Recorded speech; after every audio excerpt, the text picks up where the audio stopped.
Living near the water had always been my dream. Since childhood, I was fascinated by the ocean, the rhythmic sound of the waves crashing against the shore, the salty breeze in the air, and the boundless horizon stretching beyond my sight. That passion led me to pursue a career in the Coast Guard, where I spent most of my life navigating the seas, responding to emergencies, and ensuring the safety of others. The sea wasn't just a workplace to me, it was a second home. After decades of service, I finally saved enough to buy my dream home, a house in a beautiful gated community, right by the water. It was everything I had ever wanted, a peaceful retreat where I could unwind on my days off, away from the stress of my job. The best part? It came with a private dock, which meant I could keep my prized possession right in my backyard, my boat. This wasn't just any boat. It was a brand new, high-performance model, fully equipped with state-of-the-art technology.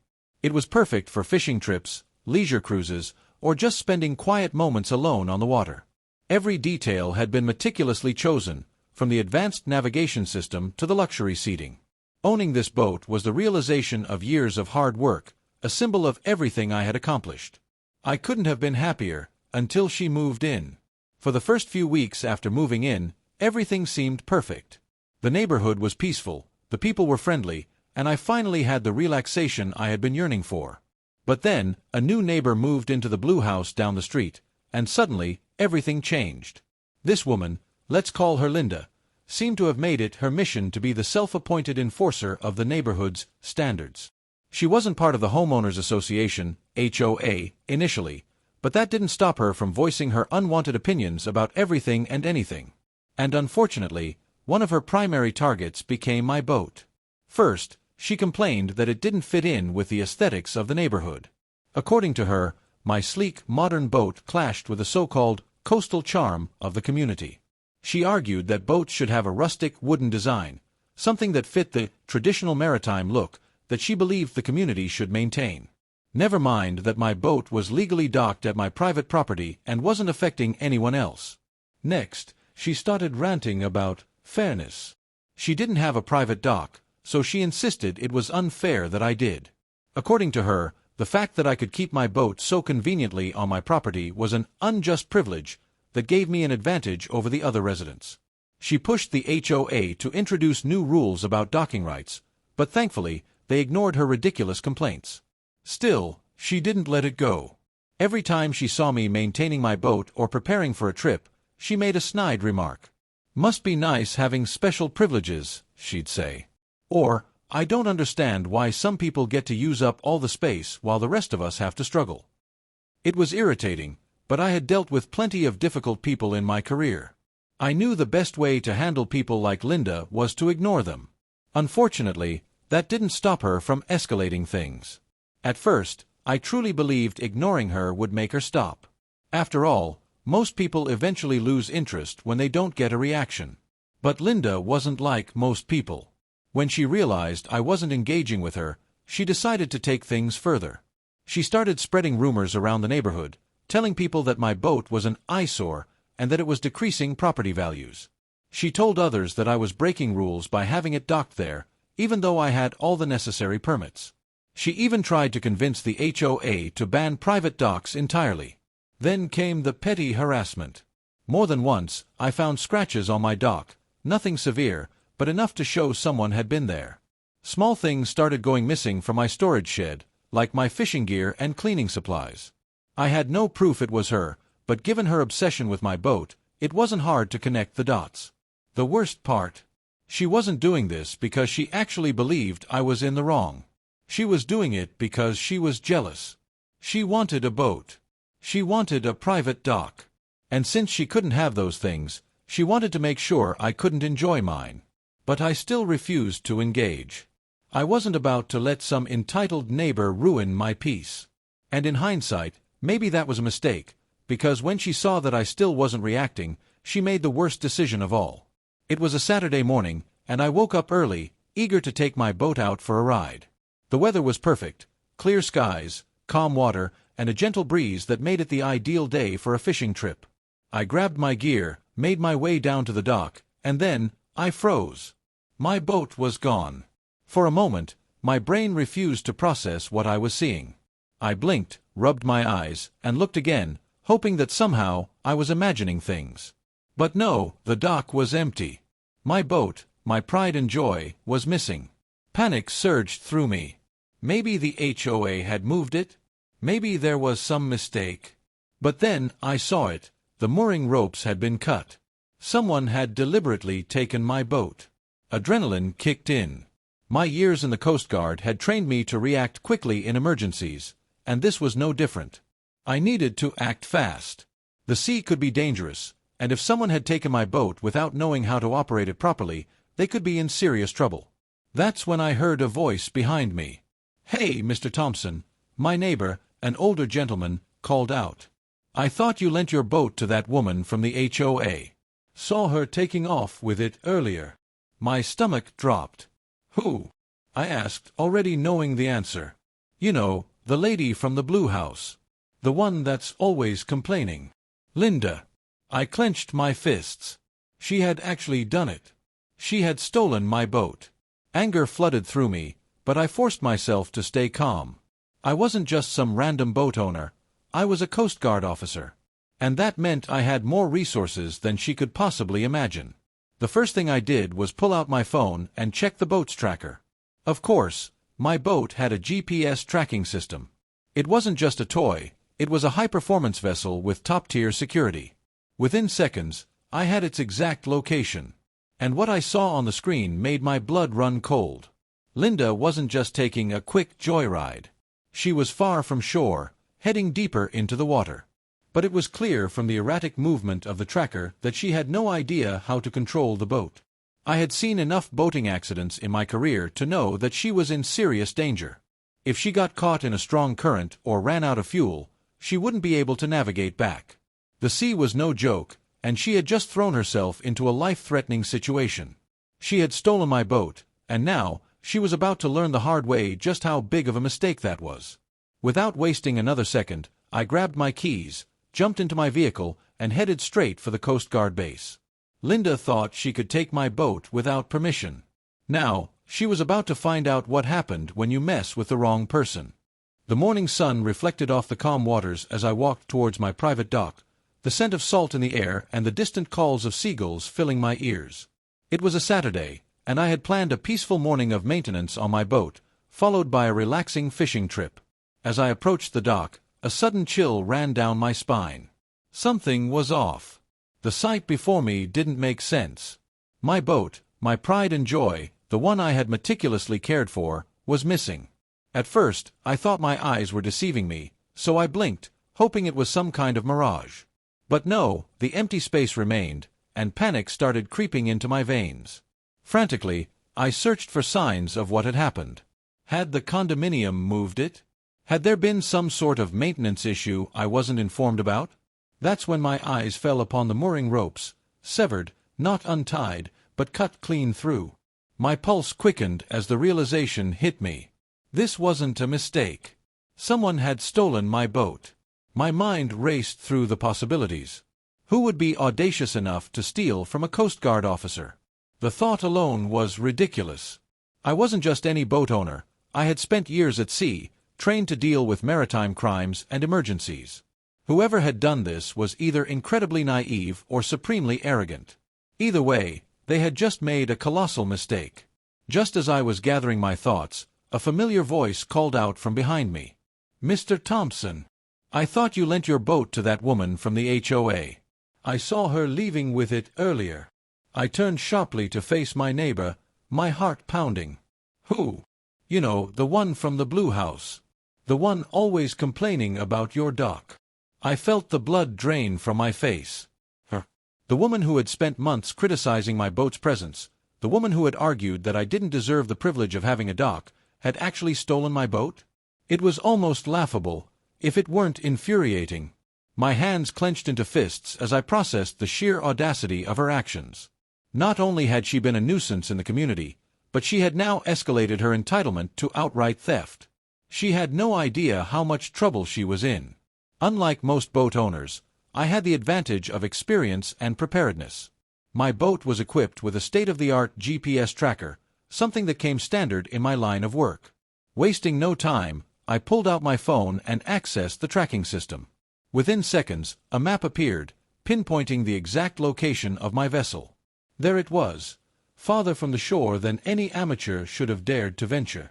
Worse, it was moving erratically, indicating that whoever was at the helm had no idea what they were doing. My stomach knotted with tension. The sea was unforgiving to the inexperienced. She might have thought she was taking a joyride, but in reality, she had put herself in serious danger. This wasn't just about recovering my stolen property anymore. It was about preventing a disaster. I sprinted to my car, dialing my contacts at the Coast Guard station as I started the engine. I need immediate support. My boat's been stolen, and the thief is currently drifting farther out to sea. We need to act fast. The laughter on the other end was immediate. Wait. Are you saying your HOA neighbor stole your boat? Yes, and she's about to get herself into serious trouble. This isn't a joke. Oh, this is going to be good. We're on it. Minutes later, I arrived at the Coast Guard base, where my colleagues had already started preparations. We boarded a patrol vessel, the engines roaring to life as we sped toward the stolen boat's location. The tension was thick, but I couldn't deny the growing satisfaction in my chest. She had wanted to prove a point? Well, she was about to learn one the hard way. As we approached, the reality of her situation became painfully clear. She was struggling with the controls, the boat spinning aimlessly in circles. Even from a distance, we could hear her panicked screams. One of my colleagues, barely containing his laughter, turned to me. She really has no idea what she's doing, does she? I picked up the radio and spoke into the microphone, my voice calm but firm. This is the United States Coast Guard. Identify yourself immediately. The response was incoherent. Oh my God! Oh my God! Help! The boat is broken. It won't go back to land. I sighed, shaking my head. The boat isn't broken. You just don't know how to steer it. Her voice was filled with desperation. I was just borrowing it. It was supposed to be a quick ride. I almost laughed at the absurdity. Borrowing? People who borrow things don't cut the ropes and sneak off with them. We pulled up alongside my boat, our patrol vessel towering over her as she clung to the wheel like a lifeline. Gone was the arrogant woman who had spent months demanding my dock be removed. In her place was a terrified, clueless individual who had finally realized she had made a grave mistake. I stepped onto my boat, looking her directly in the eyes. You're in possession of a stolen vessel, in open waters, without the proper training or authorization. Do you understand what that means? Her mouth opened and closed like a fish gasping for air. No. This is ridiculous. I was going to bring it back. One of my colleagues chuckled. Well, you sure had a funny way of showing it. She crossed her arms, trying to summon some semblance of authority. I'm a respectable member of this community. You can't treat me like this. I raised an eyebrow. Respectable members of the community don't commit grand theft and put themselves in life-threatening situations. Her face turned pale as she realized the gravity of the situation. The bravado disappeared, replaced by sheer panic. I can't be arrested. This will ruin my reputation. I smirked. You should have thought about that before stealing a Coast Guard officer's boat. We escorted her back to the mainland, where officers were already waiting. Her pleas, her desperate attempts to negotiate, her sudden offers to resolve this amicably, none of it mattered. Justice was about to be served, and no amount of entitlement could save her now. The story wasn't over yet, but as I stood on solid ground, watching her face the consequences of her actions, I knew one thing for sure. She would never, ever forget this lesson. As soon as we arrived at the port, the woman was escorted off the patrol boat and handed over to the officers who were waiting for her. Her demeanor had completely changed from arrogance to desperation. She was no longer the self-entitled homeowner association, HOA member who thought she could take whatever she pleased. She was now a suspect in an official police inquiry. One of my colleagues took her by the arm and led her into a small office where she would be questioned. Her hands were shaking, and her eyes darted around as if searching for an escape route. I followed behind, arms crossed, observing how she squirmed under the weight of what she had done. She tried to speak before the questioning even began, hoping to plead her case. "This is all a misunderstanding," she stammered. "I wasn't stealing the boat. I was just borrowing it for a little while. I didn't think it would be such a big deal." The officer questioning her raised an eyebrow. Borrowing something without the owner's permission and cutting its mooring ropes? That doesn't sound like borrowing. That sounds like theft. She gulped. "I was going to return it." I finally spoke up. "And if you had crashed it? If you had gotten lost at sea? If something had happened to you, it would have been on me to explain how my stolen boat ended up in an accident." Her face paled even more. I wasn't thinking." "That's the problem," I said, leaning forward. "You didn't think, and now you're in serious trouble." At this point, she was visibly breaking down, but she wasn't ready to take full responsibility yet. Instead, she tried to shift the blame. "I only took it because you have so much. You have a private dock, a fancy boat, you act like you own the place. It's not fair that you get privileges the rest of us don't have." I had heard plenty of ridiculous excuses in my career, but this one almost made me laugh. The officer, however, remained completely serious. "So, let me get this straight," he said. "You felt entitled to take something that doesn't belong to you simply because you were jealous?" "I wouldn't call it jealousy," she muttered, but even she knew how weak her argument was. I shook my head in disbelief.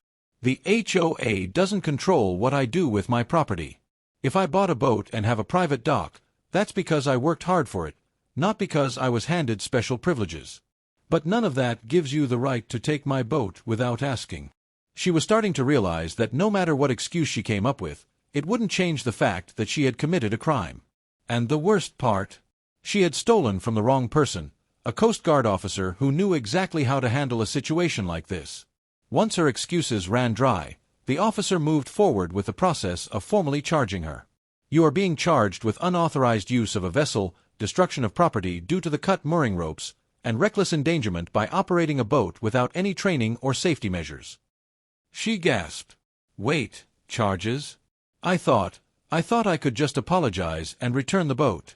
Can't we just forget this happened?" I raised an eyebrow. "If someone stole your car and took it for a joyride, would you just forget it happened?" She opened her mouth, then closed it, realizing that her own logic had just collapsed. The officer continued, "You will need to appear in court to answer for these charges. Until then, you are required to stay away from Mr. Thompson's property, his dock, and his boat. Any further violations will result in immediate arrest." Tears welled up in her eyes as the reality sank in. There was no easy way out of this. News of the incident spread quickly throughout the gated community. It didn't take long for the other residents to hear about what had happened, and unsurprisingly, they weren't on her side. The very same people she used to gossip with, the ones who once considered her a voice of authority in the HOA, now distanced themselves from her. The HOA itself had no choice but to take action. They couldn't have a board member who had committed a crime against a fellow resident. At the next meeting, she was voted out of her position on the HOA. "I'm being treated unfairly," she protested. "I made one mistake. I've done so much for this community." Someone in the crowd spoke up. "You stole a boat. From a Coast Guard officer. How did you think this was going to end?" That shut her up. She stormed out of the meeting, but it was clear, her reputation was in ruins. A few weeks later, she was in court, standing in front of a judge.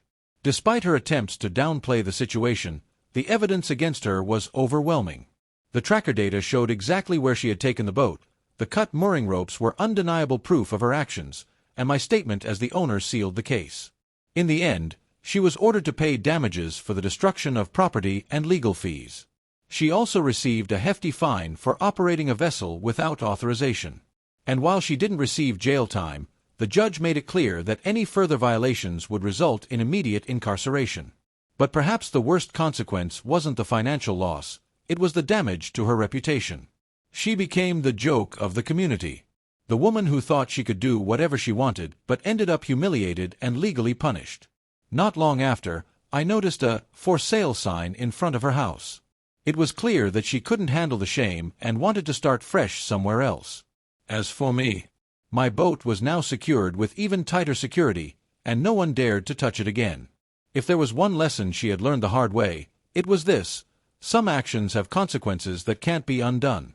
And sometimes, karma comes in the form of a Coast Guard patrol boat, an official police charge, and the complete collapse of an entitled woman's social standing. Justice had been served. As we docked at the port, an officer was already waiting to process the incident. The moment the boat touched the dock, my neighbor's face turned pale. The arrogance she had always displayed in our community was nowhere to be seen.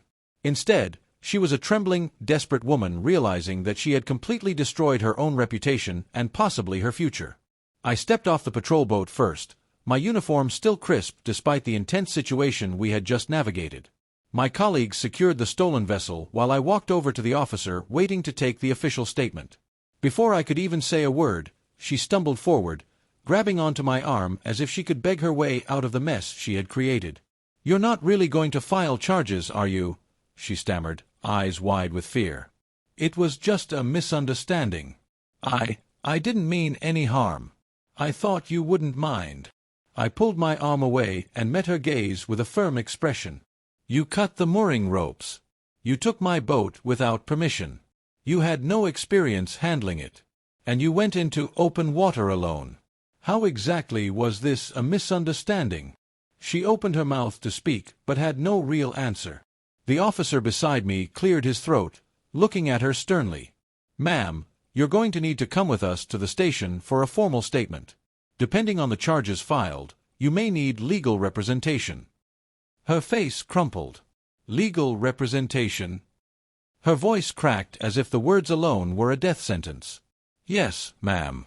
Unauthorized use of a vessel, reckless endangerment, and theft are serious matters," the officer explained, unfazed by her growing panic. I crossed my arms and watched as she realized the gravity of the situation. For years, she had acted like she was above everyone else in our gated community. Today, she was learning that the law didn't bend just because she thought it should. A week later, the case was already making waves in our community. Some of my neighbors were shocked. Others found the situation hilarious. But no one was on her side. She had managed to get herself a lawyer, but the facts were against her. I had video footage of the dock from my security cameras, showing her sneaking onto my boat and cutting the ropes.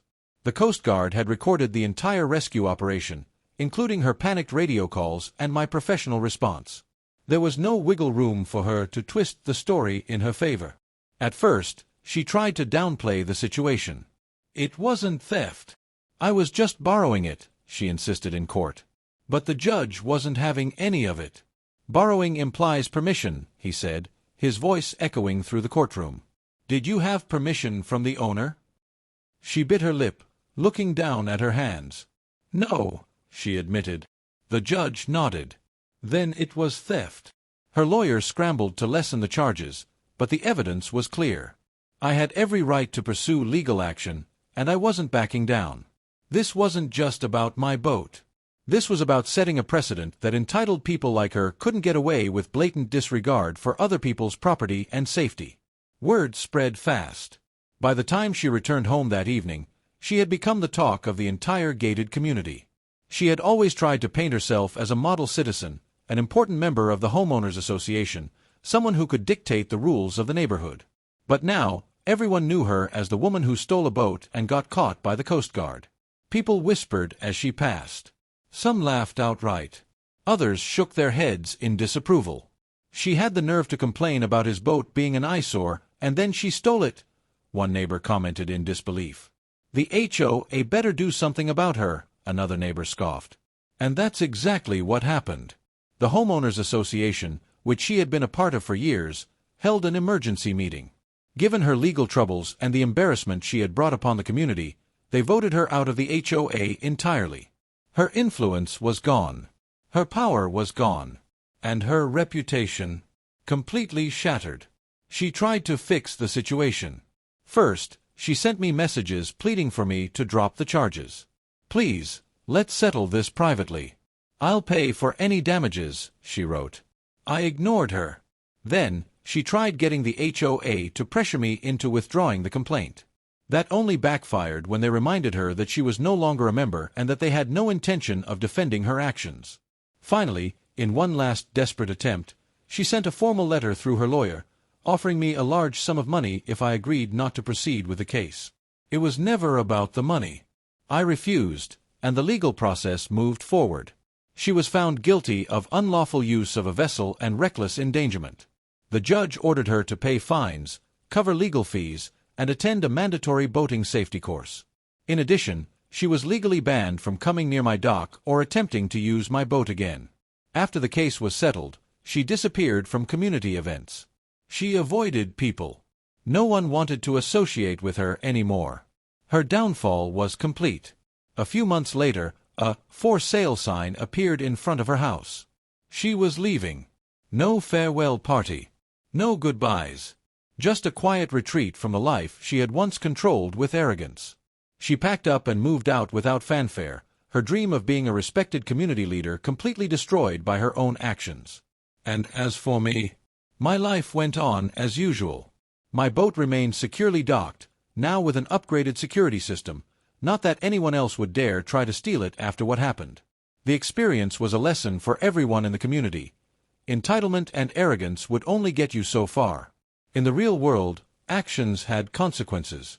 And sometimes, those consequences came in the form of a Coast Guard patrol boat and a well-deserved lawsuit.